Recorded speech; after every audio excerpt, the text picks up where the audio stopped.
Anong stop mo?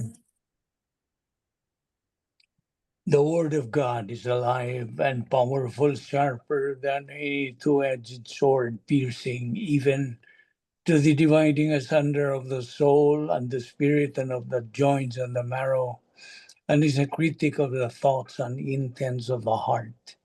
All scripture is God breathed and is profitable for doctrine, for reproof, for correction, for instruction in righteousness, that the man of God might be mature, thoroughly furnished unto all good works. Study to show thyself approved unto God, a workman that needeth not to be ashamed, rightly dividing the word of truth.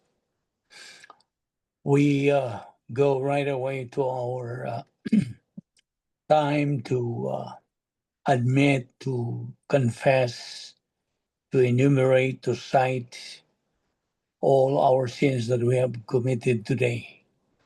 Otherwise, this will become a block to our Bible study today. So, in order to be cleared from all these sins, let us name all of them using the principle of 1 John 1:9. If we confess our sins, He, God, is faithful and just to forgive us our sins and to cleanse us from all unrighteousness. Therefore, let us pray.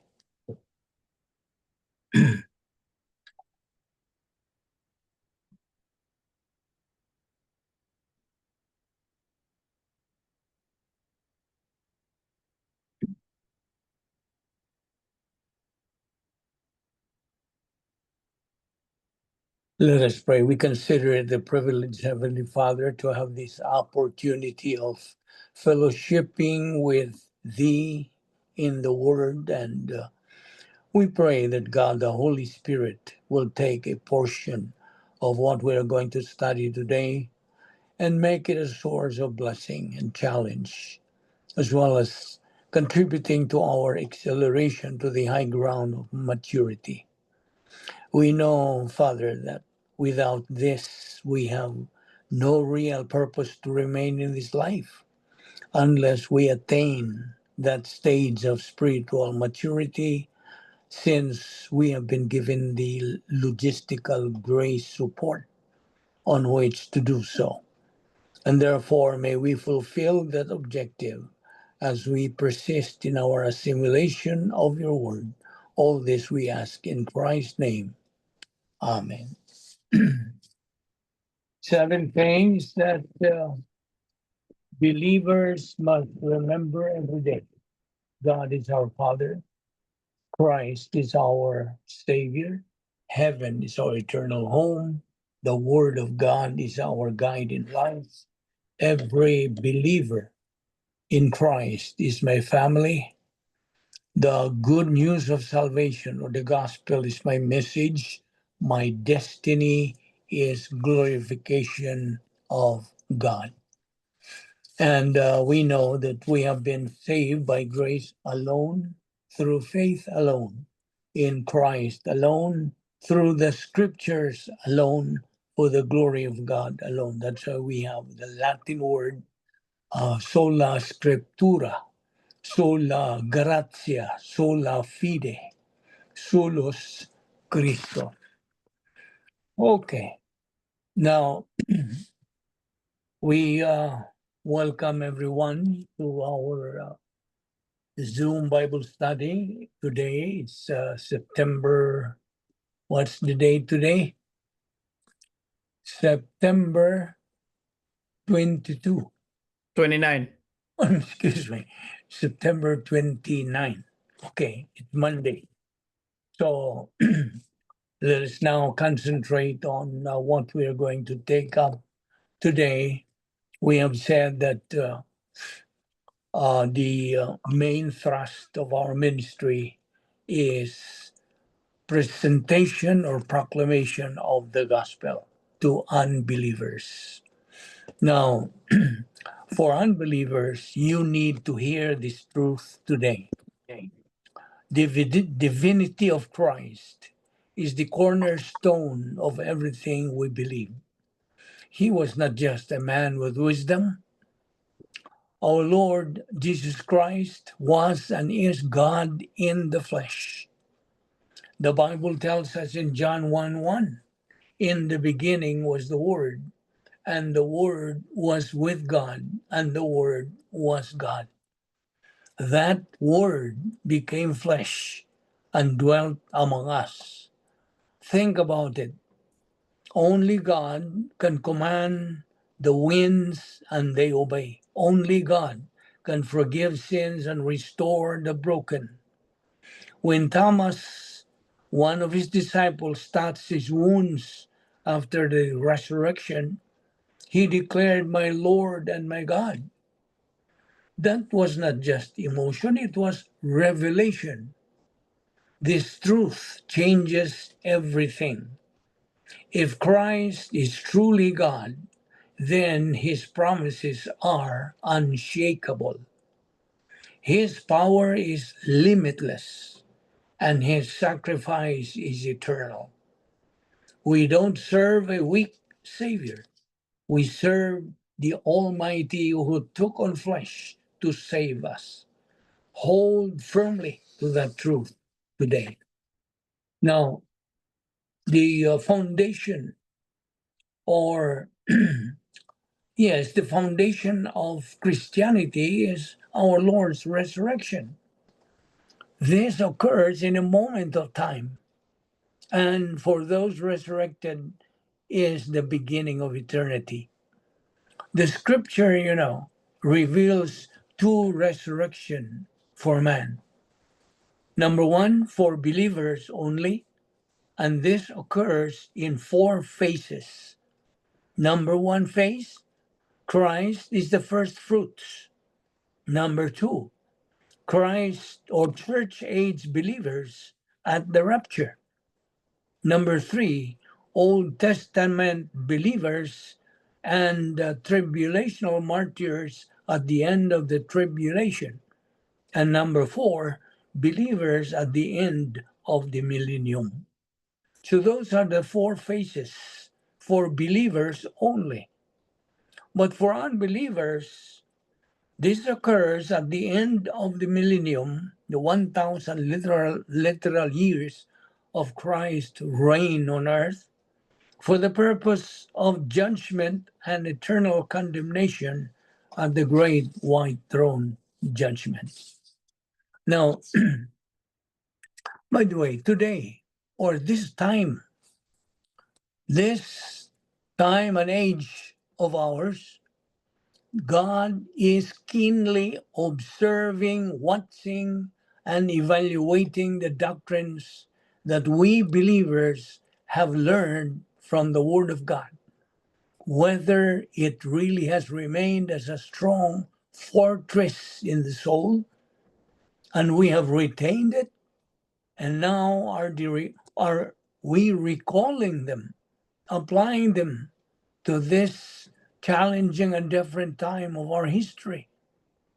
Faith is what we should be getting right now. Faith is what should be getting stronger in our soul.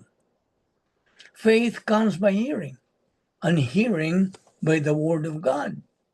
That is in Romans chapter 10, verse 17. Are we keeping on in our intake of God's Word? We should answer that question.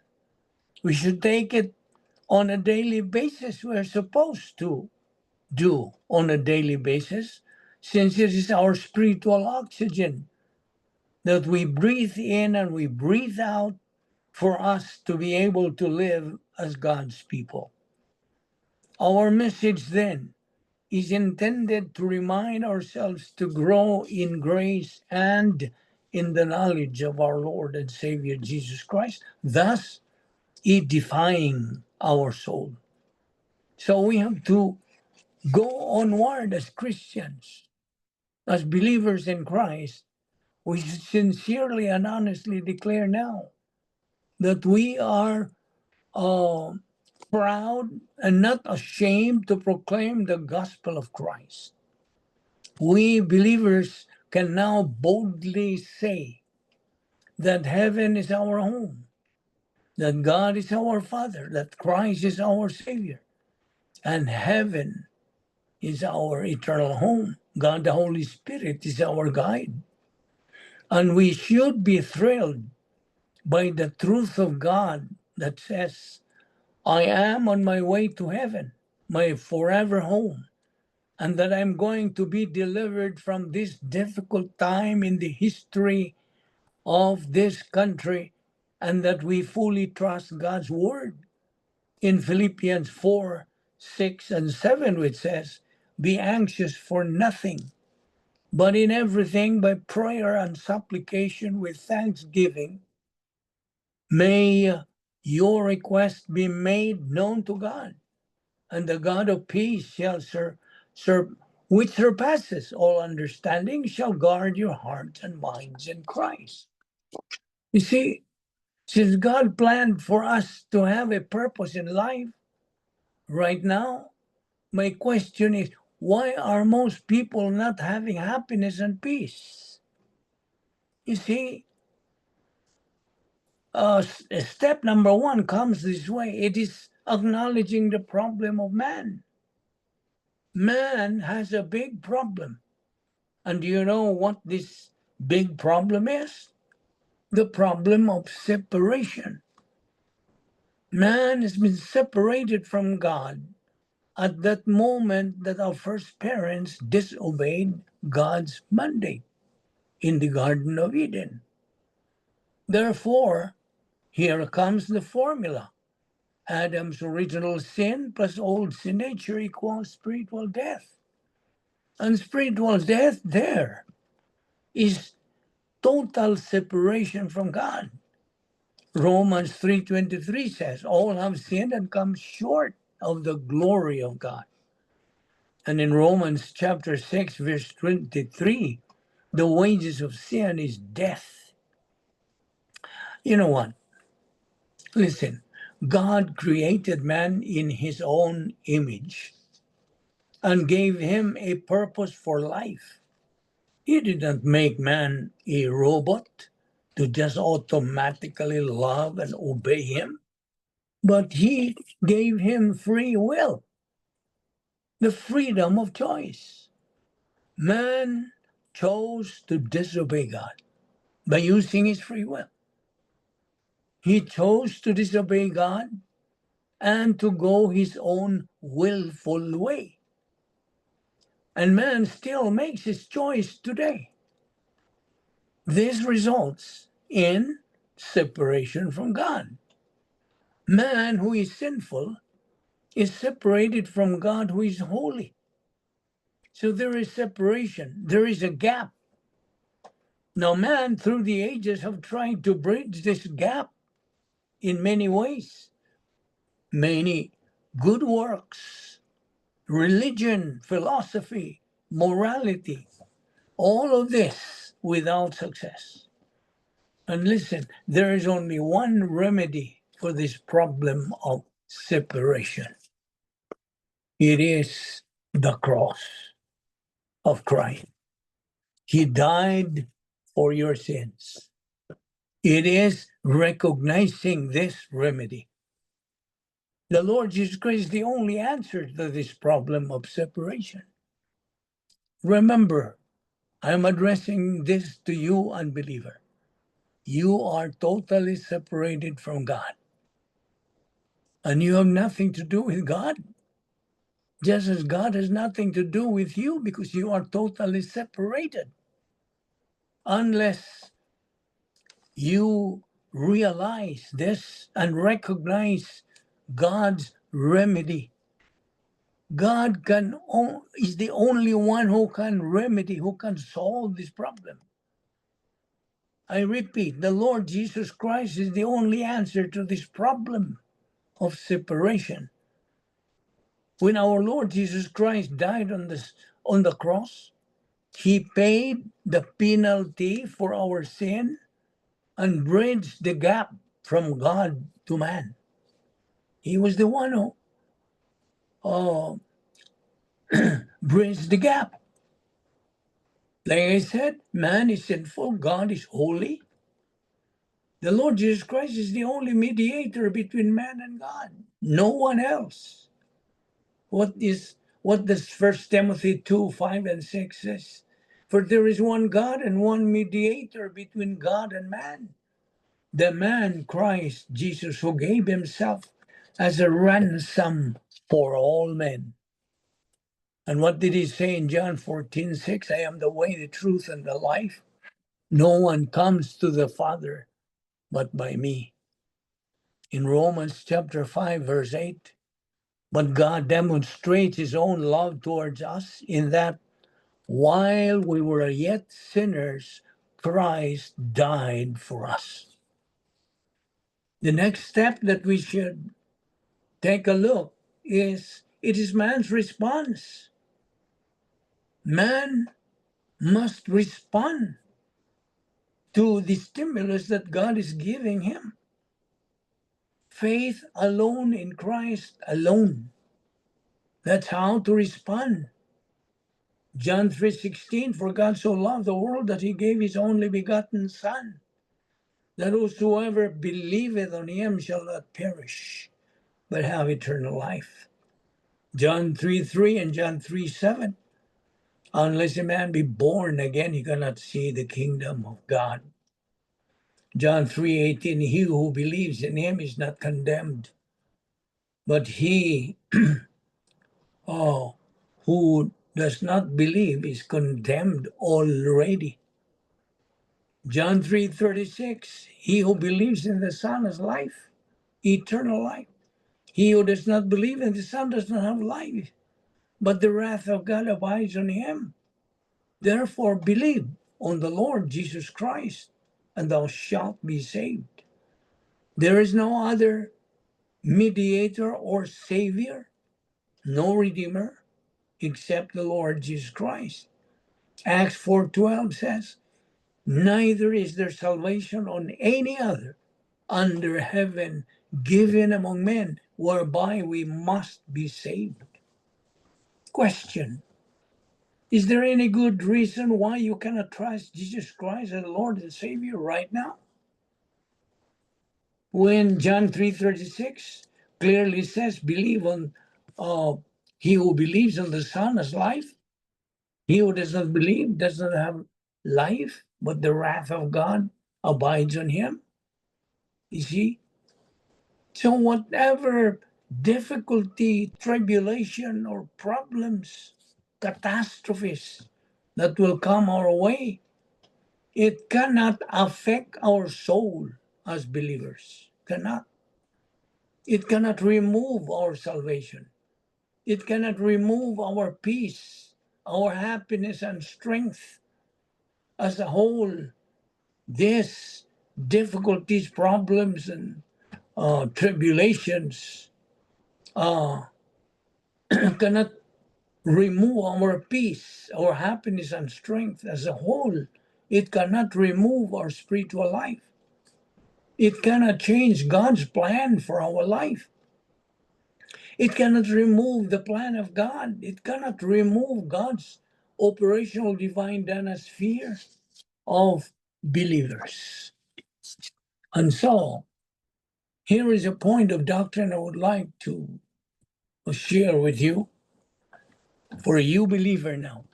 I'm addressing this, of course, in our discussion, in our study here. It's either you unbeliever is directed or you believer. This time we turn to you believer. We believers will be under God's spanking, God's discipline for our disobedience by sinning. That's why before we start our Bible study, we have to use the 1 John 1:9 recovery technique. We have to be cleansed of all our sins. We must be ready, pure before God. We are not punished, disciplined by God for our sins. I think I have discussed this with you. We are disciplined for disobeying Him through committing sins. But maybe you will ask, why is this so? The answer is because all our sins, absolutely all personal sins, had already been judged at the cross. The Lord Jesus Christ purchased all those sins. He paid in full. The Lord Jesus Christ, when he was hanging on the cross for our salvation, declared tetelestai, meaning it is finished. That's when the issue of sin was over. It ended there. Hence, sin is no longer the issue in salvation. But who? The Lord Jesus Christ. The question then emerges, what think ye of Christ? What do you think of Christ? The real issue then that any person faces should he want to get saved, is by believing in Christ, in the person of our Lord Jesus Christ. Will that person believe in what Christ has done? His work of salvation at the cross, dying on our behalf to purchase our sins from the slave market of sin through our Lord Jesus Christ's spiritual death on the cross, to cleanse us by his precious blood, or he doesn't believe all these. Man is a God-given free will. We have. Each one of us has been given by God free will, or the other name is volition. You are free to believe in Christ and be saved forever. You are free to reject Christ and you are judged forever. Choose. John 3:36 again declares, he who has the Son, the Lord Jesus Christ, has life. He who does not have the Son does not have life, but the wrath of God abides on him. And so it was grace that worked out all of this, what we are talking about. Grace is the definition of God's plan for your life. Now, what does grace do to a believer? To you, believer now? Well, it does give you an awareness of sin. In Romans 7:18-20, it says, for I know that nothing good dwells in me, that is in my flesh, for the washing, is present in me, but the doing of the good is not. Verse 19, for the good that I wish, I do not do, but I practice the very evil that I do not wish. This is what Apostle Paul is saying, you see. But in verse 20, but if I am doing the very thing I do not wish, I am no longer the one doing it, but sin which dwells in me. So verse 24, wretched man that I am, who will set me free from the body of this death? So what else that the grace does to you as a believer? It does, or give you a new status before God. In Romans 5:8, but God demonstrates his own love toward us in that while we were yet sinners, Christ died for us. In verse 10, for if while we were enemies, we were reconciled to God through the death of his Son, much more, having been reconciled, we shall be saved by his life. We have changed from slaves to sons. See? Before we got saved, we were slaves. Now that we are saved, we are regenerated, we are sons of God. Galatians 4:6, and because you are sons, God has sent forth the Spirit of his Son into our hearts, crying, Abba, Father. Therefore, you are no longer a slave, but a son. And if a son, then an heir through God.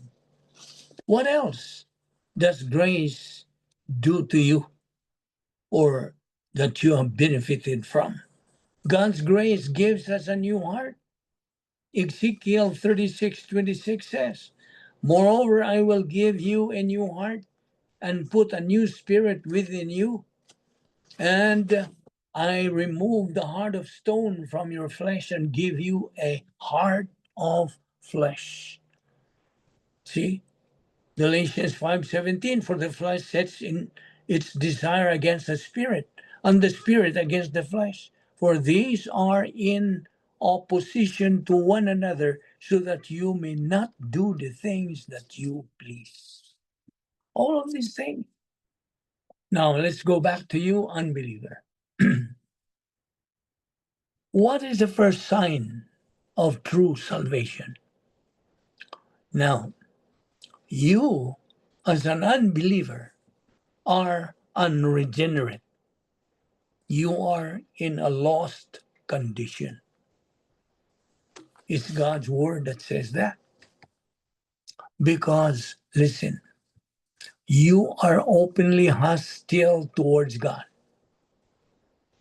The first thing that changes when you are changed inwardly, it's not even your behavior. It's the internal disposition of your soul. I want you to listen very carefully.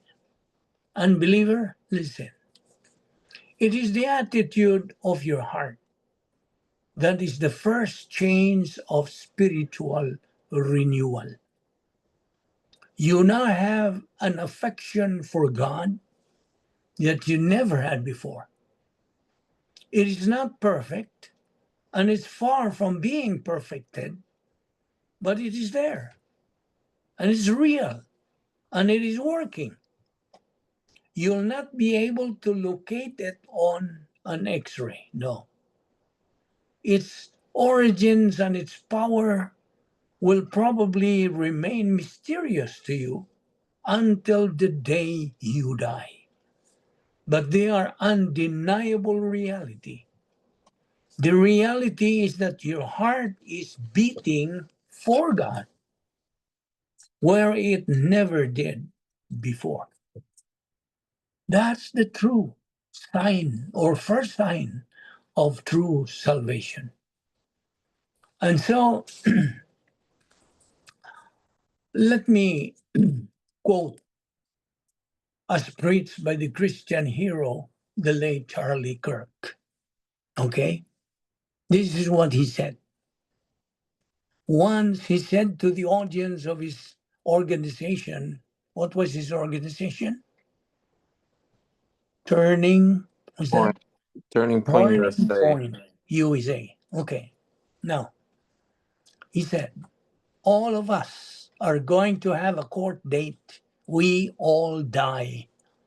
And you're going to meet the supreme judge of the universe. Justice is getting what you deserve, which is going to a not so good place. We are all sinners, and we all fall short of the glory of God. But thanks to the cross, a perfect, loving God who came down in human form, human flesh, lived a perfect life, and died for us so that we could live forever. At that moment, we're about to get that sentencing into eternal damnation. Somebody says, I don't know. I know him. I know her. Welcome to eternal life. You have an opportunity. The gospel in 4 words is Jesus took my place. 3 words is him for me. 2 words is substitutionary atonement, and 1 word is grace. See, he was mentioning about grace. Grace you cannot earn. Grace you do not pay for. It doesn't matter how much money you give to the hospital, you cannot earn it. It doesn't matter if you're a good person. It doesn't matter if you have done the best you can. Because what's different about Christianity is that it's a gift for all of humanity to receive, regardless of everything that we have done. And your life will be transformed. You will be born again. Grace is not earned. It is given by a God who loves you and wants to spend eternity with you. Unquote. Beautiful statement of the late hero, Christian hero. Now, furthermore, God is love. Okay? Everybody knows that. God is love. He himself is love. Two of God's attributes, his perfect righteousness and perfect justice, these two attributes are the ones that protect his love. It is not possible that only one divine attribute can function without his other essence. And get this important point. God can love mankind based on his perfect righteousness and perfect justice. Always remember that love of God can function even without the object of his love. This is what is called as impersonal love. Like, for instance, what is said in John 3:16, God so loved the world that he gave his only begotten Son, that whosoever believeth on him will not perish but have eternal life. Now, loving the world or anybody who loves the world becomes an enemy of God. That's what the Bible says. Now, in that particular context, loving the world there is what is meant by impersonal love. You see? Or to make it clearer, impersonal love is what is really meant in that text. That is why we always emphasize here in our ministry how important and essential to learn and know who and what God is. By what? Studying the Bible, the very textbook that every believer gets information from about God's love. The believer learns the character and person of God only, underline that word only, from the Bible. There is no other source. It's from the Word of God that believers understand this kind of God's love in John 3:16, which is impersonal love. Now, Christians are called to pursue justification. What we're doing every week, Mondays and Tuesdays, are supplements to what we're supposed to do every day. That is God's mandate to us believers. Grow in grace and in the knowledge of our Lord and Savior Jesus Christ. John 3, 2 Peter 3:18. That's a mandate. And if we disobeyed that mandate, there is no possibility that we can grow up spiritually and we can live pleasing to God or execute the plan of God for our life. You see, a certain minister or evangelist said, one of the characteristics of genuine Christianity, Christians, although very fallible still, has to deal with sin and still have to confess sin. They're going to be marked. At least mature believers are going to be marked by what? Running away from lust, chasing after righteousness, after faith, after love, after peace. So you see, we are not just reading the Bible. We are reading the Bible because we are pursuing righteousness. We are studying God's Word. In 1 Timothy 6:11, it says, but flee from these things, these ignoble things, not just bad things, but things that aren't worthy of a Christian. Flee from these things, you man of God, and pursue righteousness, godliness, faith, love, perseverance, and gentleness. So always, it's not just take away, but it's take away in order to give. Run from certain things, run from them, pursue righteousness. Now, back to you, unbeliever. Every day we make decisions, right? And these decisions have consequences, both good and bad. Bad decisions limit future options. The worst decision anyone will ever make is to ignore the divine pardon offered through our Lord Jesus Christ. Now, this pardon was made available to us because of perfect God's unfailing love. Do you remember John 3:16? It says, "For God so loved the world." Why would God send his son to be a substitute for our punishment? Why? The answer? Because he wants to offer each of us a relationship with him. That's the answer. He would like each of us to spend eternity with him in heaven. Since in our sinful state, we cannot have a relationship with perfect God, we have no means of ridding ourselves of our imperfections. God devised a plan by which he could separate us from our sins and thus allows us to enjoy a relationship with him. Now let me explain. In biblical times, when a man could not pay what he owed, he was thrown into debtor's prison. Okay? Yet, as a prisoner, he had no means of working off his own debts.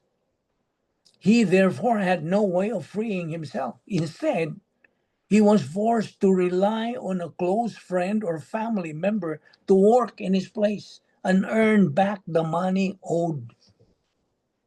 Only in this way would the debt be forgiven and the debtor released from prison. Now, the Lord Jesus Christ paid our debt in full. What Jesus Christ did for us is very similar to what a close family member might have done for an imprisoned debtor. Through Christ's sacrifice, we are not only freed from eternal separation from God, pardoned, but our sins, our debts are forgiven forever. As sinners, we are unable to free ourselves. We are similarly unable to repay the cost of our own sinfulness. This is because we all fall short of God's perfection, called his righteousness. Now, even the best of us is totally imperfect because we have all sinned. Isaiah 64:6 tells us, "We are all like an unclean thing, and all our righteousness, morality, is like a filthy rag." Notice what that verse says. Our righteousness is like a what? A filthy rag. In Visayan, baho, nga trapo, filthy rag. To perfect, holy, righteous God, our best deeds do not measure up. They are still filthy rags in his sight. However, the Lord Jesus Christ, the Son of God, was born sinless. However, even though we could have, he never sinned. Not even once. Had he done so, he would not have been qualified to take our place. Now, many people in history have died physically in place of another. However, No one other than Jesus Christ was qualified to bear our sins on his own body. Only Christ, in his perfection, was able to serve as a mediator between perfect God and imperfect sinful man. Only he was able to suffer the consequences of our sins, which we are unable to do for ourselves. Now, he, in effect, served as the bridge between imperfect man and perfect God. In 2 Corinthians 5:21, he, God the Father, made him, Jesus Christ, who knew no sin, to be sin for us, so that we may be made the righteousness of God in him.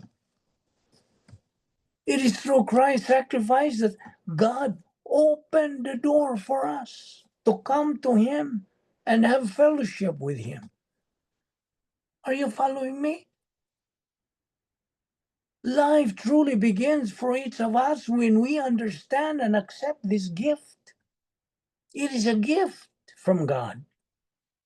Our past failures are no longer an issue. They are gone forever. And listen, we're mentioning the sins of Paul, Moses, David, so that you may see there is hope, even for those who murder and commit adultery. Do not ever feel as though God does not love you because of the crimes you have committed. God has offered all of us a pardon. Underline the word, pardon. He does love you and demonstrated that love thousands of years ago. He demonstrated that love 1,000 years ago when he sent his son to be your substitute on the cross. He paid the ultimate price for your sins and mine.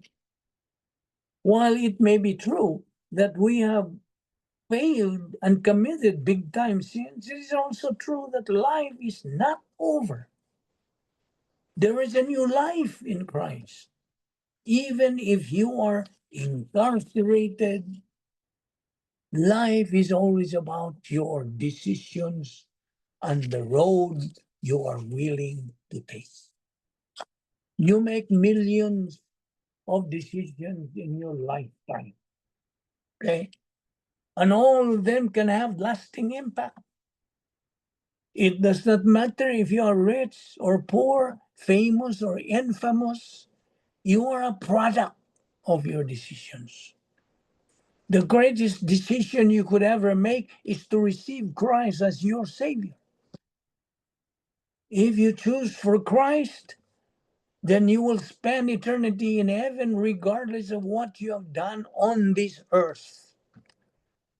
Otherwise, you face eternity separated from God, enveloped in the agony of the lake of fire.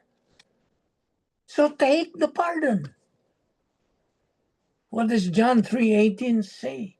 It says, he that believeth on him is not condemned, but he that believeth not is condemned already, because he has not believed in the name of the only begotten Son of God. Now here's the big lie. What is this big lie? Many people will tell you that there are hoops to jump through if you want to go to heaven. Like, don't drink, don't smoke, don't cuss or curse, and so many more rules and regulations that no one can live up to them. This is simply not the case. This is the big lie. All you have to do is obey what God says in his word. Believe on the Lord Jesus Christ, and you will be saved. Now, last week, I discussed with you about the duration of the tribulation period. And I mentioned about the division. There are two parts of the tribulation period. The first 3.5, and then the second 3.5, totaling 7 literal years of tribulation period. I made a mistake. I said 1.5. No, please make that correction. The tribulation period is divided into two parts. The first 3.5 and the second 3.5. Okay? So I hope that's clear now. Now, this time, this is for us, believers. I want you to listen carefully. For you, believer in Christ. Okay, let's discuss about the doctrine of the book of life. Now, definition.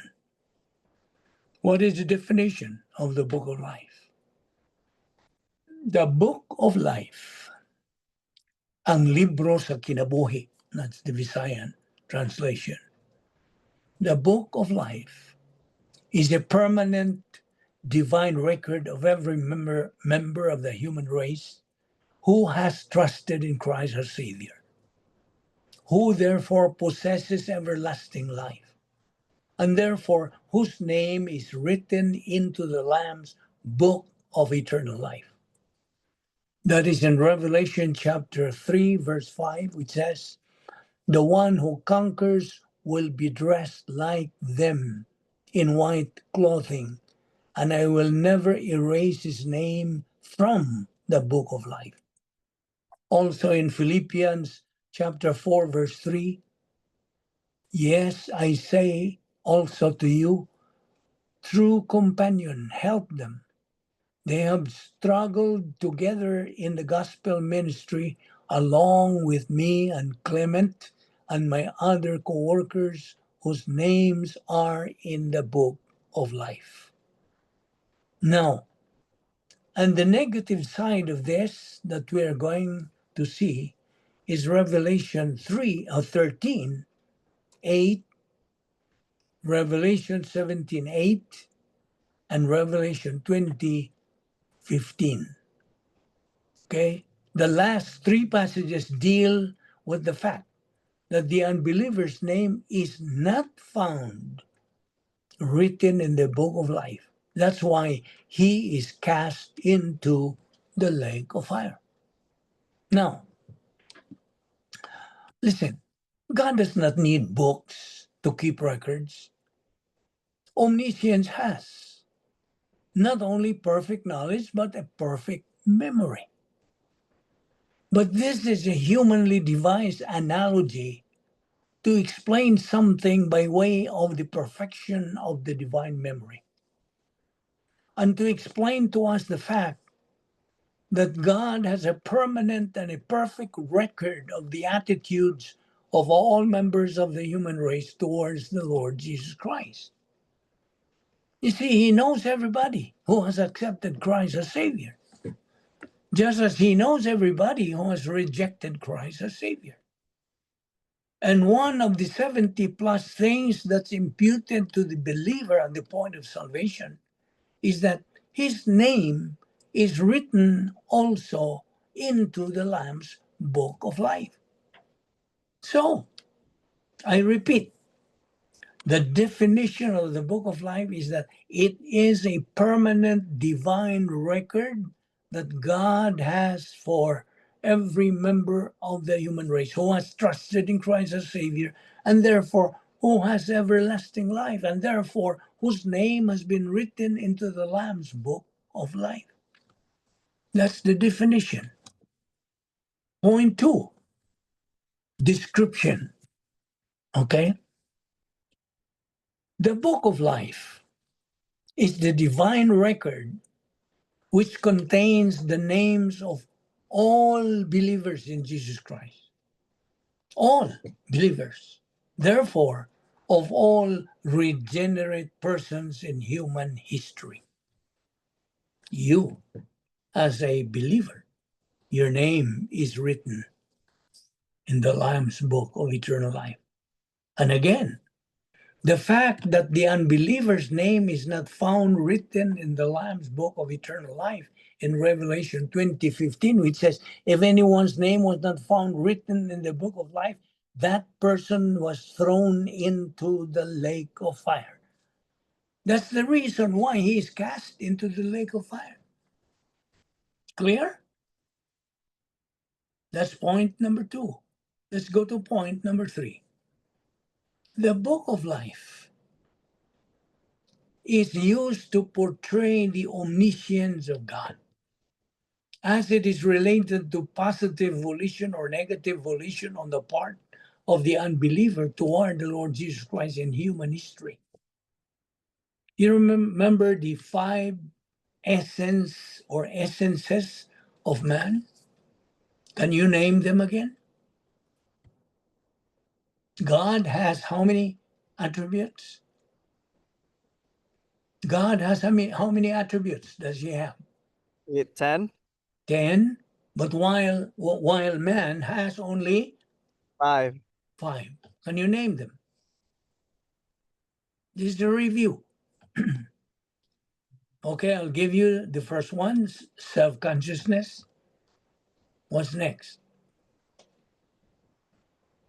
You're supposed to memorize that already. Volition. Volition is 1. What else? Emotion is last. Okay, I know. What else? I mean, there are 5. First, self-consciousness. The next, mentality. Don't forget that. Mentality. That's the second. Number 3, conscience. Number 4, volition. Number 5, emotion, as Vince mentioned. Okay. Now, when the unbeliever hears the gospel, believe on the Lord Jesus Christ and thou shalt be saved, God, the Holy Spirit, performs his convicting ministry called the doctrine of common grace. That is mentioned in John 16, 8 to 11. And I will read to you. John 16, 8, it says, and when he comes, he will prove the world wrong concerning sin and righteousness and judgment concerning sin, because they do not believe in me. Concerning righteousness, because I am going to the Father, and you will see me no longer. And concerning judgment, because the ruler of this world has been condemned. That is in John 16, 8 to 11. Now, here, God the Holy Spirit, look, this is the function now of the Holy Spirit. The Holy Spirit causes comprehension, understanding, and perception of the gospel message. So be guided by the initial COP, C-O-P, comprehension, understanding, perception of the gospel message. We should know that the gospel message, believe in the Lord Jesus Christ and thou shalt be saved, is a spiritual phenomena.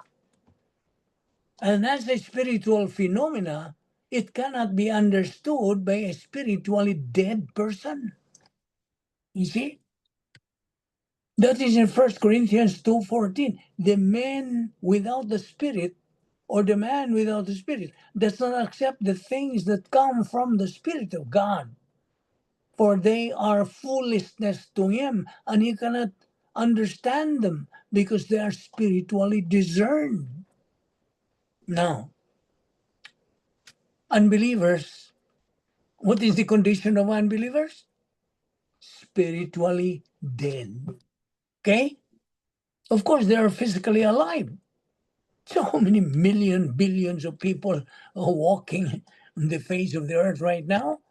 They are physically alive, but spiritually dead if they are unbelievers. And so unbelievers are spiritually dead. Therefore, the unbeliever cannot understand the gospel message apart from the convicting ministry of God, the Holy Spirit. That's his work.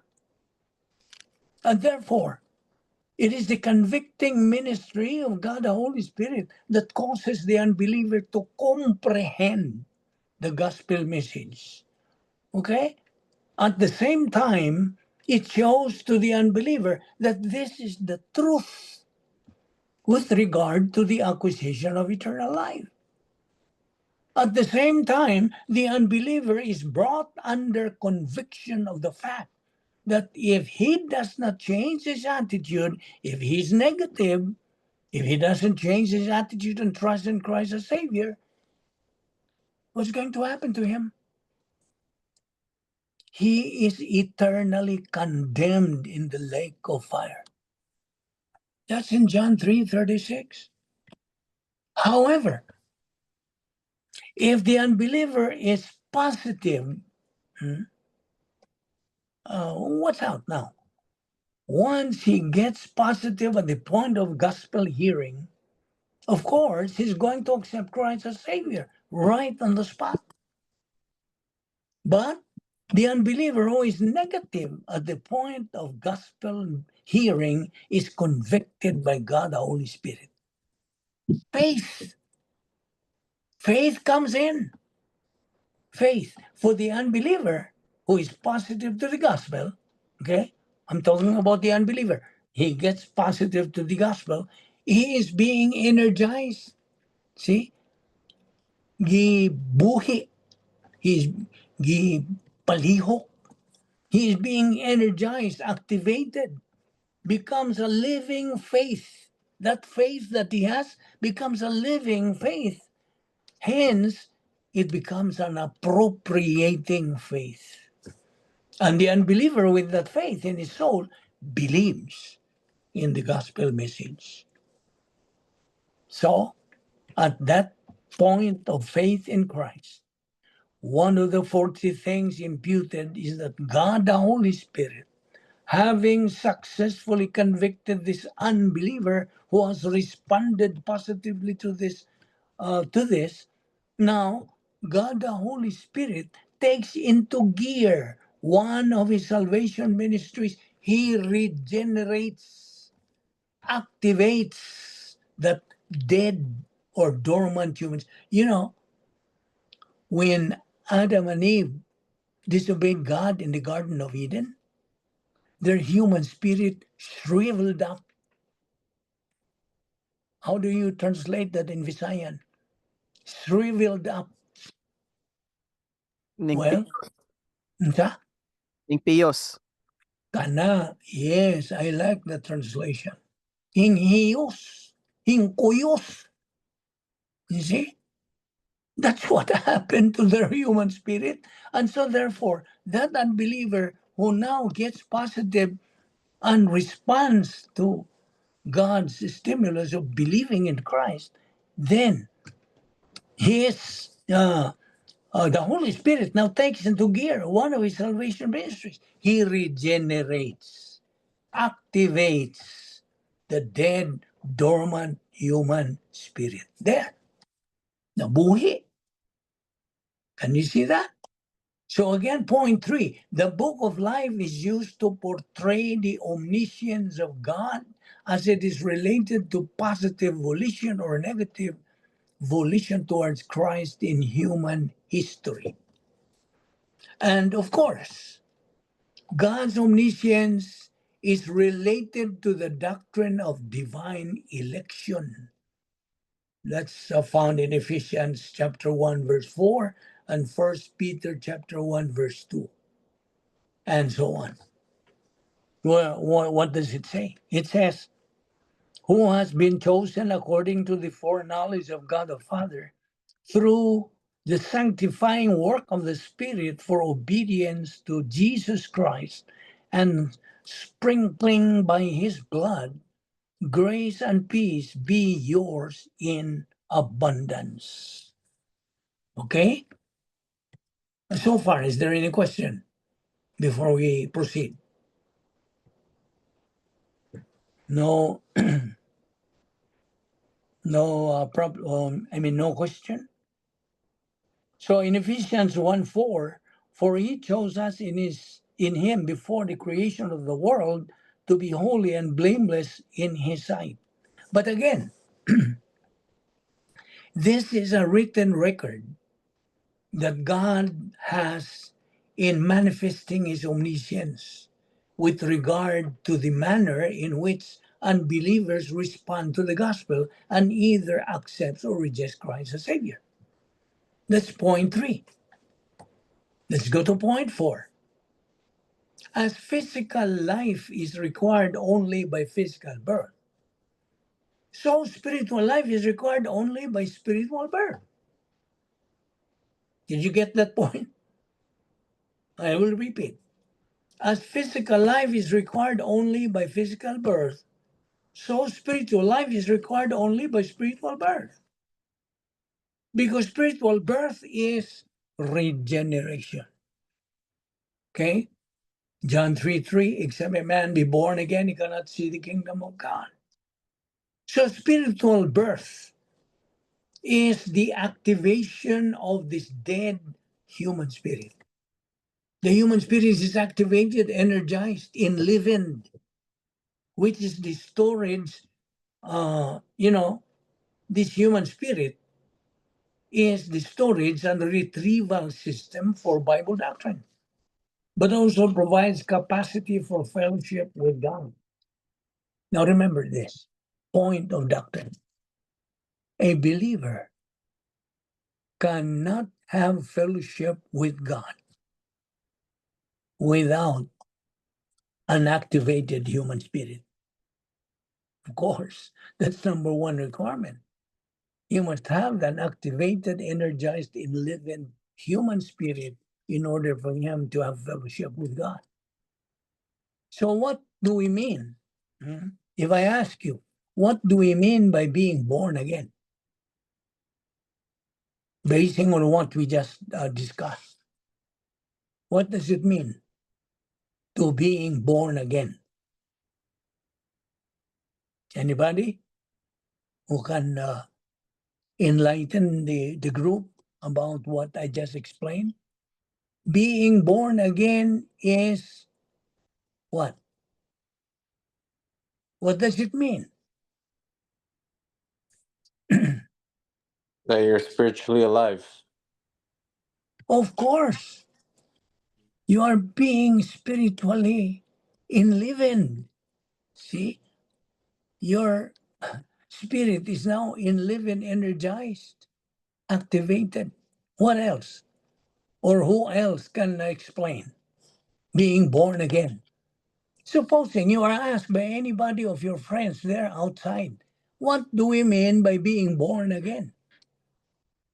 As what you have learned. How? How would you explain to them? Anybody? Being born again is like accepting Jesus in your heart. Well, Repent. yes, that could be. But basing on what we just discussed about the human spirit, I think you can connect now to what I just explained about the dead human spirit. Now it's in living. Okay, I have answered the question already. I repeat, being born again is the activation of this dead human spirit. Okay? You can explain that to your friends, to your unbelieving friend. And that's one of the 6 salvation ministries that God, Holy Spirit, has to believers in the church age. We are supposed to know this as members of the royal family in the church age. So, as physical life is acquired only by physical birth, so spiritual life is acquired only by spiritual birth and or regeneration. Hence, the book of life designates the record only of those who have been born again as a result of faith in Christ. And as a result of faith in Christ, That's what Ken just explained.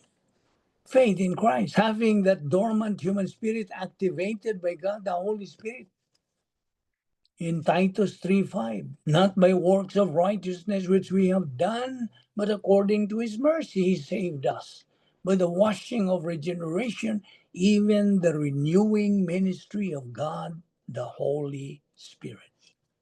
So, the dormant or dead human spirit is activated by God, the Holy Spirit, as a result of what? Of faith in Christ. Because he put his faith in Christ now there. This dormant and dead human spirit is activated by God, the Holy Spirit. And of course, that's one of the many things given to the believer at the point of salvation. So, believers acquire eternal life. Okay? They are born again into God's family, and their names are written into the Lamb's book of life at the point of faith in Christ. Tell your friends, your unbelieving friends, you want your name to be written in the Lamb's book of eternal life? Believe on the Lord Jesus Christ.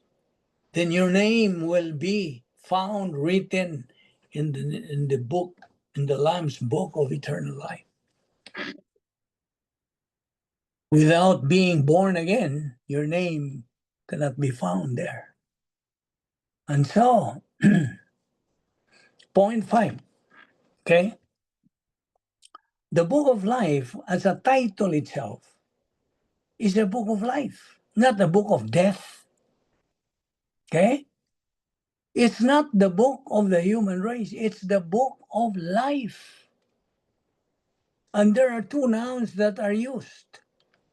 In Greek, they use biblos, which is a feminine noun, and biblion, neuter noun.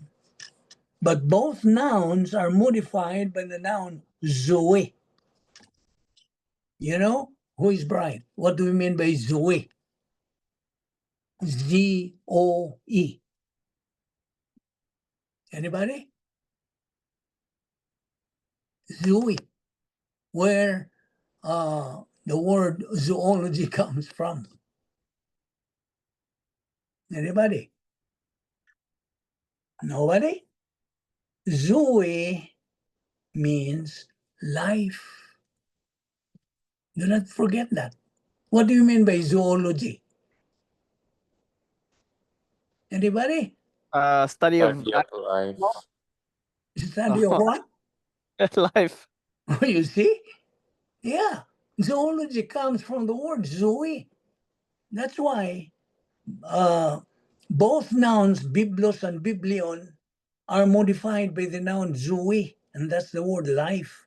And it means, in the context, when it's modifying the word book, refers to the book of life. It is the book of eternal life. Okay? So I hope this is clear enough to your mind. So the title of the book of life itself describes the nature of the life of those whose names are written in the book. And the nature of that life is everlasting life. And that's why, their names, okay, are written in the book of life because they have everlasting life. Now, the names of those who are unbelievers and do not have everlasting life were not in the Lamb's book of life. So, if you look at Revelation 13:4, the text there, of course, is the revived Babylonian Empire. And the king who is the head of that empire, known as the Antichrist. Okay? Now, in verse 4 of Revelation 13, it says, they worshipped the dragon who gave power unto the beast, and they worshipped the beast, saying, who is likened unto the beast, and who is able to make war with him? And there was unto him a mouth speaking great things of slanders, and power or authority was given unto him to continue 42 months. This is the last 3.5 years of the tribulation period. And he opened his mouth and slander against God, then slander his name and his tabernacle and them that dwell in heaven. That includes you as a believer. But you would not be here anymore at that time. So you are no longer here. Why are you not here anymore? Why? You are no longer here at this time because the terminating event of the church age, of course, is what is the terminating event of the church age? Come on, wake up. The rapture. What is, yes, it is the rapture of the church. And so we will no longer be here at that moment that we're talking about, because the church will be removed. All of us, members of the church, or members of the church age. Now, listen, only unbelievers will be left on the earth. Okay? Write that down in your notes. Only unbelievers will be left on the earth. And as soon as the church is removed, there will be the return of Moses and Elijah to carry out their ministry during the first 3.5 years of the tribulation period. They are the two witnesses of Revelation 11:3-14. And in addition, the 144,000 Jews will be saved immediately after the rapture of the church. 144,000 evangelists. They will be sealed against divine judgment. Sealed. Silyuhan against human persecution and slaughter. And that's why when they are described from 12,000 Jews from every tribe except Dan as 144,000, Revelation 7, they are seen later on in Revelation 14 with the Lamb. Who is this Lamb? Jesus Christ. On Mount Sinai at the time of his second advent. He will step on the ground right there at Mount Sinai. But during the rapture, where will he be? Where will our Lord Jesus Christ be? Will he step on the ground? Come on. Where will our Lord Jesus Christ during the rapture? He will be next to God, sitting The down. Lord Jesus Christ will not step on the ground during the rapture. He He'll will be in the be clouds. in mid-air, on the clouds, to meet us there. We will meet him in the clouds during the rapture. But during the second coming, that's the time he will step on the ground on Mount Sinai. Is that clear? During the second coming, Second coming, he will step on Mount Sinai. And this will become the first phase of the evangelism of the human race in the tribulation period. These two witnesses, who are these two witnesses? Moses and Elijah, plus the 144,000 believers. And this is what is going to lead to the salvation of many Jews and many Gentiles. They will evangelize the world. But believers in the church age, where will we be during the tribulation period? Where will we be? Heaven. Heaven. Of course, in heaven. We are in heaven. We are being prepared as the bride of Christ, observing what's going. We of course, from heaven we can observe what's going on down here on the earth. You can see your friends, your loved ones, who are unbelievers, who are left behind. You can see what they're doing. You see? So in verse 7, it says, it was given unto him to make war with the saints and to conquer them, and power was given him over all kindreds and tongues and nations.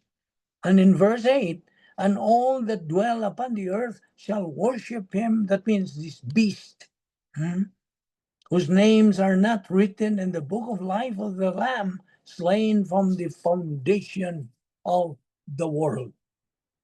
So that's about the doctrine of the book of life. Now, right now, while waiting for the rapture, God is mandating and sounding off all believers, we believers, to continue, be steadfast, hold on the faith that we have, continue in our spiritual momentum by studying God's word on a daily basis, consistently and persistently. Because that is the process God wants us to follow. Because God's purpose for our life is that we become believers who are winners. He wants us to become winners. So, how to be a winner believer? Well, Ephesians 6:3 says, therefore take up the whole armor of God, that you may be able to withstand in the evil day, and having done all, to stand firm. And that is our goal as believers in Jesus Christ. Do you know that this is our goal? This is not being emphasized in so many churches. That believers must become winners in life. Stand firm. That's your job, fellow believer. Stand right there. Don't move. That's it. Stand where you are. Not charge hail with a water pistol, not go defeat. No. You just hold your post. You just stand your ground. Chapter 4, verses 13 and 14 says, until we all attain to the unity of the faith, unto the knowledge of the Son of God, to mature manhood, to the measure of the stature of the fullness of Christ, so that we may no longer be children tossed to and fro by the waves and carried about by every wind of doctrine, by human cunning, by craftiness and deceitful schemes. So stand firm. That is God's mandate. And that is our goal, our job. And you, believer, fellow believer, we have a solemn duty to our generation. Do you know what is our solemn duty? Be a witness. Reach out. Share. Are you doing that? We have a life to share. Whose life? The life of the Lord Jesus Christ. Do it. My life, your testimony. We have a life to share. Because we have a living hope. On the other hand, the world gives false hope. So don't believe the world. Don't. Folks, live in the world, but don't live for the world. The Bible says in John 17:14-16. Yes, we are in the world, but we are not of this world. The world will try to convince you to live for its way of living and end up without the living hope. Thus, you live a hopeless life. Do you want that condition in your life? Now, I know you still have some ambitions and dreams in life to pursue. You can be rich, but if you are without God, what do you have? You have nothing. Nothing. Nada. The Apostle Paul wrote to Timothy and said, instruct those who are rich in this world is good. Not to be proud. Do not fix your hope hopes on the uncertain things that money can buy. Instead, fix your hope on God. Jesus said in Matthew 6:33, the very common verse, seek ye first the kingdom of God, and all these things shall be added unto you. Amen. See that? Put God first. Make Him and His Word your number one priority, and God will take care of the rest. I hope you hear that right. But if you put money and pleasure and power first, you're going to be deceived. You're going to come up empty. You're going to come up short-handed. Do you understand that? And so the Word of God is the greatest position you can have. When you possess the Word of God, it's more valuable than all the precious gold in the world. Combine together all the gold in this world. It is so valuable as a comprehensive resource for life, unequal in value. Do you know why? Because number one, it provides us the greatest position. The word of the Lord is always true. It is always applicable to every facet of life. When a believer pursues his unique spiritual life by studying, learning, believing, and applying the word of God in his life, he is the kind of a believer who loves instruction. And when he loves instruction, he definitely loves knowledge. But he who hates correction is stupid. That is in Proverbs 12:1. I'm not the one making that up. You see, God provides you, believer, saving grace, living grace, surpassing grace, dying grace.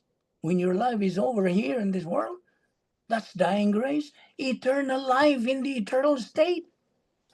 You see, you know what it means in 1 Corinthians 2:13, which is about the baptism of the Spirit.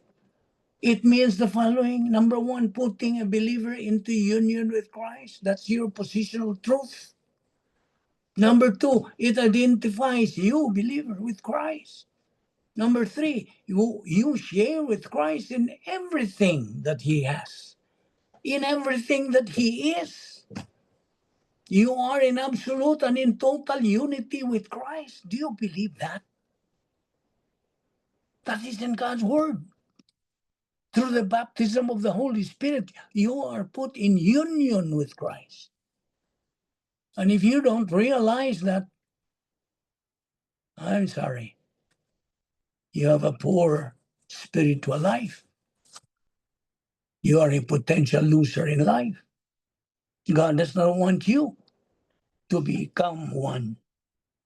So, we as believers are in absolute and in total unity with Christ in His election, in His destiny, in His heirship, pagkamanununod, His sonship. So all believers are God's personal possession. God possesses you. He owns you. Satan and his demons cannot possess you anymore. Positional truth is our immutable condition in God. Immutable. It has two parts, retroactive and current. All believers are one body in many parts. So, positional truth further means that the believer is not qualified to live with God forever. That qualifies you to what? To live with God forever in heaven. Without all those that we are mentioning, you are not qualified. You see? It belongs to all categories of believers. You may be carnal, spiritual, winner, or loser. It also removes all racial, economic, gender, and class distinction in Christ. Do you know why? Because we are one body. We all have the same status. You see? And so, as a believer, let me reiterate this because this is God's mandate. It should reverberate to all who can hear our Zoom Bible study. In Joshua chapter 1, verse 9, God's word says, "Have I not commanded you? Be strong and of good courage. Do not be afraid, nor be dismayed, for the Lord your God is with you wherever you go." See? And so, as an unbeliever, I'm sorry to tell you. Well, I don't have to say sorry, but it's all in the Word of God. That if you are an unbeliever, God would say, better for you never to have been born. These are verses that say, better for that man never to have been born. Matthew 26:24 and Mark 14:21. Our Lord Jesus Christ referred this statement to one of his disciples who betrayed him, Judas Iscariot. So, as what he has said to his disciple, Judas Iscariot, this is true to all unbelievers who are lost, who are unregenerate. Better for them never to have been born. He said there are two kinds of people in the world, believers and unbelievers. Just as there are also two kinds of unbelievers, religious and obnoxious. You see? So there are two kinds of unbelievers. Dili mga magtotoo. Religious, ascetic, moral, law-abiding, upright citizens called by the world as good people. They are the religious group. And the second is the obnoxious, immoral, criminals, godless, called by the world as bad people. They are antinomians. Antinomians means against the law. But there are two kinds of believers. What are these two kinds of believers? Are you Winner, listening to me? What? winner and loser. Yes. Winners and losers. Why are these people become losers? Why are they losers? When negative volition, using their negative volition. That's right. Once these believers get negative, no time, no love, no desire to study God's word, then they are potential losers in life. So, again, there are questions, very practical question. Why do people go to the lake of fire? Why? Because they themselves choose to go there. It's their choice. God has nothing to do with their going there. Even God himself who said in 2 Peter 3, 9, what does it say? 2 Peter 3, 9. Will you open your Bible, please? 2 Peter 3, 9. Open your Bible. Make it fast. Time is running short. 2 Peter 3, 9. A very popular verse. Salvation verse. Anybody who can read it?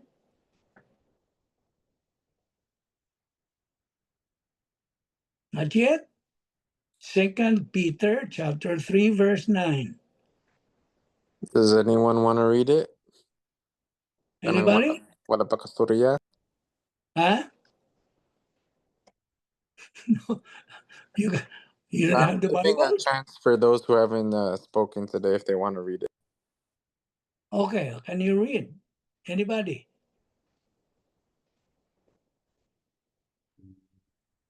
Second Peter 3, 9. If no one's got it, I'll just read it. Okay. 2 Peter 3:9. The Lord is not slow to fulfill his promise, as some count slowness, but is patient toward you, not wishing that any should perish, but that all should reach repentance. There you are. See? All should attain repentance. Neither is there salvation on any other except the Lord Jesus Christ. So again, may I ask you two ways to go to heaven? What are the two ways to go to heaven? Believe and repent. Okay, that's one. What's the second? To die before reaching the age of accountability. Okay? Those who die without reaching the age of accountability, automatically they go to heaven. And so that's one way to go to heaven. The second, when they believe in Christ. Okay. So far, is there any question? You see, a mature believer, spiritually mature believer, is saturated with divine viewpoints, doctrinal principles, mystery doctrines of the church age. They are doctrinally oriented, they are grace oriented, controlled by the Spirit. They have poise, they have composure, they are steadfast, and they have that strong will. They have that grit. We human beings are depraved because we are our original parents' progeny. We are under the fallen race. We are wicked, evil, vile, good for nothing. We are condemned to hell. We are helpless, hopeless, useless, godless. We cannot do anything to get saved. Only through God's way, the Bible way, God's way. Believe in the Lord Jesus Christ, and thou shalt be saved. And so God's stimulus for mankind still there.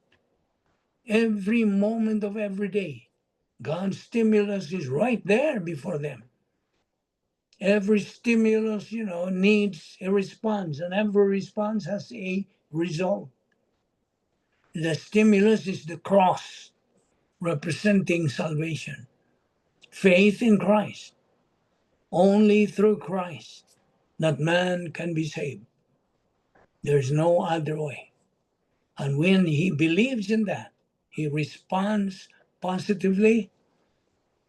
Well, he has softness of heart. He has the desire to be saved. He accepts Christ. And the result is eternal life. John 3:36, he who has the Son has life. He who does not have the Son does not have life, but the wrath of God abideth on him. That is the positive side. On the other hand, if that person gets negative, meaning he has no desire to get saved because he has hardness of heart. So he rejects Christ, and the result is the lake of fire. Through God's perfect omniscience, he knows an individual's attitude towards him and his word. If the individual person is positive, meaning he has the desire to know who and what God is and God's word, God is under obligation to send to that positive person the gospel information. But if that individual person is negative, no desire to know God and his word, God is under no obligation to send him gospel information. Did you get the point? The example of God's response to any individual whom God, through his omniscience, knows to be seeking him and his truth.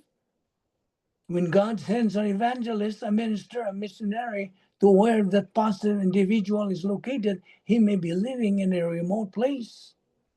Or when God uses any means, like a helicopter or a plane or a gospel tract can be dropped at his place. See, these are examples. So that is God's obligation to send that gospel information. You see, any person can know that he can be saved. Do you know that? He can know. That's in 1 John 5:13. These things have I written unto you that believe on the name of the Son of God, that ye may know that ye have eternal life, and that ye may believe on the name of the Son of God. And so we believers are called to proclaim the gospel to the innermost part of the world because of that great commission that God has given us. In Matthew 28:19-20, in verse 19, it says, "Go therefore and make disciples of all nations, baptizing them in the name of the Father and of the Son and of the Holy Spirit." In verse 20, teaching them to observe all that I have commanded you. And behold, I am with you always to the end of the age. You see? So it is only faith, by faith in Christ, not by works. You are saved. Ephesians 2:8-9. We have been saved by grace through faith, that not of yourselves. It's a gift of God, not of works, lest any man should boast. You see, Apostle Paul is crystal clear in his letters. Adding works to grace cancels grace. He consistently teaches that salvation is by grace alone, through faith alone, in Christ alone, not by works. Now, here are the clearest passages where Paul addresses this. Romans 11:6. What does it say? But if it is by grace, it is no longer on the basis of works. Otherwise, grace would no longer be grace. Meaning, the moment you add works, it's no longer grace. Because grace and works are mutually exclusive for salvation. So, what I just quoted, Ephesians 2:8-9, what does it mean? Salvation is entirely a gift. No human effort contributes to it. God gets all the credit.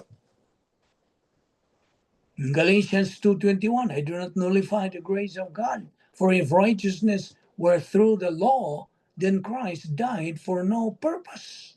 Meaning, no, if works could save you, listen, if works could save you, then Christ's death was unnecessary. Understand that? Remember, we are all sinful. Mga makasasatang dagko. There are no great men of God. There's no such thing as great men. Why? Because we're all sinful. So when someone says to me, "Oh, you're a great man of God," I would answer that person, "No, I am not." Stop saying I'm a great man of God. There are great men of God. Instead, say, there are men who serve a great God. That's what Paul Wasser said. Stop saying there are great men of God. Stop. Yes, the truth is there are weak men of a great and merciful God. That's all there is to it. So,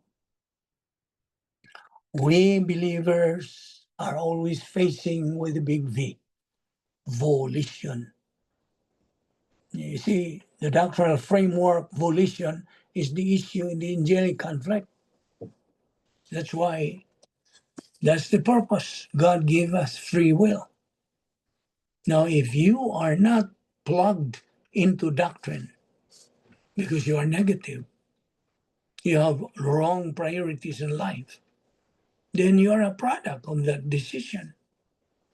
You are a potential loser in life. You are not living according to God's will and purpose for your life. You see. But once you have knowledge of Bible doctrine, you have divine viewpoint in your soul. And because your priority is God and His Word. By the way, God and His Word are two immutables. You know what does immutable mean?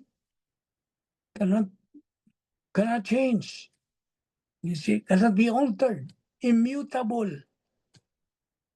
Cannot be removed. Cannot be canceled.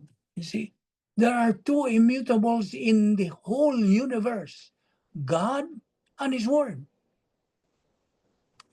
So when God looks at you, because of your positive attitude towards Him and His Word, He imputes blessings to the knowledge that you have. See, the knowledge that you have in your soul. And besides, you have been clothed with God's perfect righteousness. When God looks at you, you are no longer condemned or judged. You are justified. In fact, He can see clearly His perfect righteousness in you. And that's where His grace, blessings flow down that pipeline, you see. It goes to His perfect righteousness that is in you. So the principle says God imputes blessings to knowledge. You have His knowledge, His viewpoint. Instead, for those negative, God imputes cursing to ignorance. Why are you ignorant? Because you are negative. You see? And because of that ignorance that you have, He curses you. Now, so remember the three protections that you have as a believer, which only becomes true and it worked in you by the time you are filled by God the Holy Spirit. That's the only time that you are residing inside your royal palace that God calls you to stay, which is the perfect environment in this world. That's the perfect environment. You know why?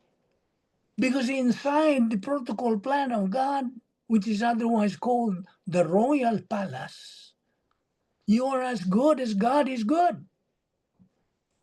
You have no unconfessed sins. You are pure before the eyes of God. And you are, of course, you are qualified to execute the protocol plan of God in your life because you are inside. But once you commit sin, there you are. You go outside of that fellowship, of that residence. And so you become carnal. And if you just ignore your the discipline that God's imposes you, then there are three categories of God's discipline: warning discipline, intensive discipline, and dying discipline.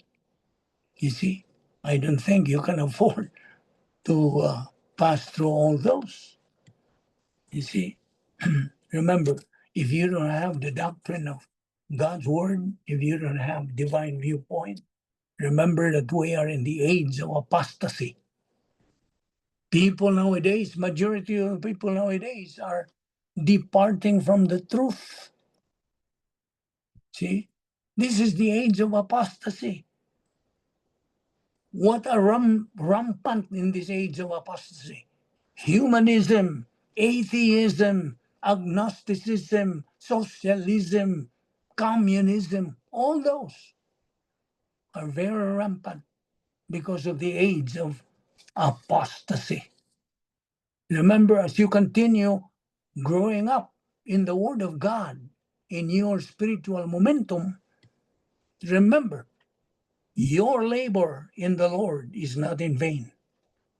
That's in 1 Corinthians 15:58. Therefore, my beloved brethren, be ye steadfast, immovable, always abounding in the work of the Lord. For as much as ye know that your labor is not in vain in the Lord. You see, it's not in vain. It is, of course, God's will for you to continue growing up. And we will continue this discussion tomorrow. Any question? So far, is there any question?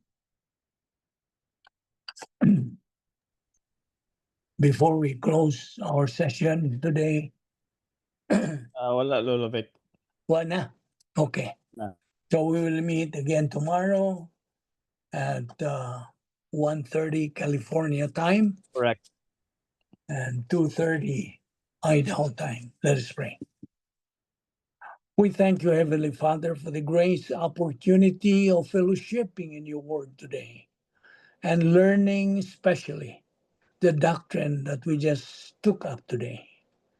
May God, the Holy Spirit, motivate, challenge us to continue feeding our soul with your word until we reach the stage of capacity for life, which is the pleroma stage, thus become winners in this present life and in the life hereafter.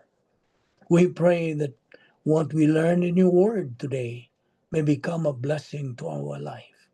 I pray for this attendees who are positive to learning more divine viewpoint, that you motivate them and bring them tomorrow once again as we continue taking in your word. All this we ask in Christ's name. Amen. Thank you, Lolo Vic. Amen. Thank you. Vic, Okay. Uncle Evan. Thank you. Yeah. Thank you, Vince. Okay. Ian. See you, Yeah. Vic. Yeah. Thank you. Oh, Ian? Napos Yeah. yan. Sige. Si Ian Pernoles. Mhm. Ian Fornoles. Cousin. How about Alex? Ugma si Alex. Alex is he's still sleeping. Probably, yeah, on the way to work, probably. Uh, Sige, Lolo Vic. I'll see you Okay. tomorrow. See you tomorrow. All right. Thank Okay. you. Take care. Okay. Bye-bye. Bye.